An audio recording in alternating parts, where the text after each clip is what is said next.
Le financement du système de santé en France. Le système de santé français, très performant mais aussi très coûteux, repose sur deux sources principales de financement. L'impôt et les cotisations sociales d'un côté, mais aussi les complémentaires santé privés et mutuelles de l'autre. On a donc deux sources, publiques qui est largement majoritaire et privée. L'État est au premier plan. Les régimes d'assurance publique financent les 3/4 de l'ensemble des dépenses, environ 78%. En effet, l'investissement de l'État dans notre système de santé est l'un des plus importants d'Europe, avec plus de 11% du PIB, soit plus de 200 milliards d'euros par an. Près de la moitié sont alloués à l'hôpital pour financer les prises en charge durant les hospitalisations en établissement ou à domicile, les chirurgies, les séjours de réadaptation, avec environ 45% des dépenses.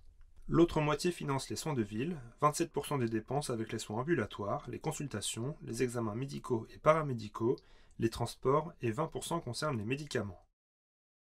C'est un système mixte dit Bismarck-Beveridge, à la fois basé sur le principe d'assistance beveridgien du modèle anglais, avec l'impôt, les cotisations sociales, et sur le principe assurantiel bismarckien du modèle allemand, avec les assurances privées et mutuelles.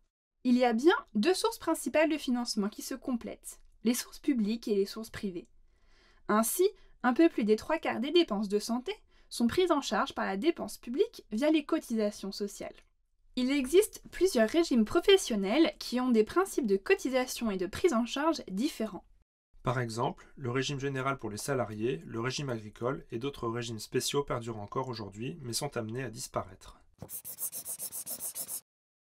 L'État et les collectivités territoriales participent à hauteur de 1%, près de 15% est pris en charge par le système privé, les mutuelles et assurances complémentaires. Selon la coordination du parcours de soins par le médecin traitant déclaré, une partie reste à la charge des usagers pour moins de 10%, avec la participation forfaitaire à 1 € pour les activités de ville, comme les consultations, actes, examens radiologiques et biologiques, et la franchise médicale avec les médicaments, actes et transports, qui restent toujours à la charge du patient. En parallèle de ces financements, une solidarité existe dans notre système français, avec une prise en charge à 100% des soins pour les personnes les plus précaires. Concernant les hôpitaux, c'est un financement particulier qui repose sur la T2A, la tarification à l'activité.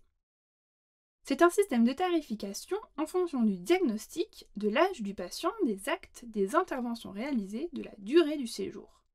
Cette tarification est basée sur le programme de médicalisation des systèmes d'information, ou PMSI, qui permet de transformer ces infos médicales en code et donc de préparer une facture qui sera envoyée à l'assurance maladie. Ce codage des maladies est reconnu et utilisé à l'international. Il s'agit de la classification internationale des maladies, ou CIM-10.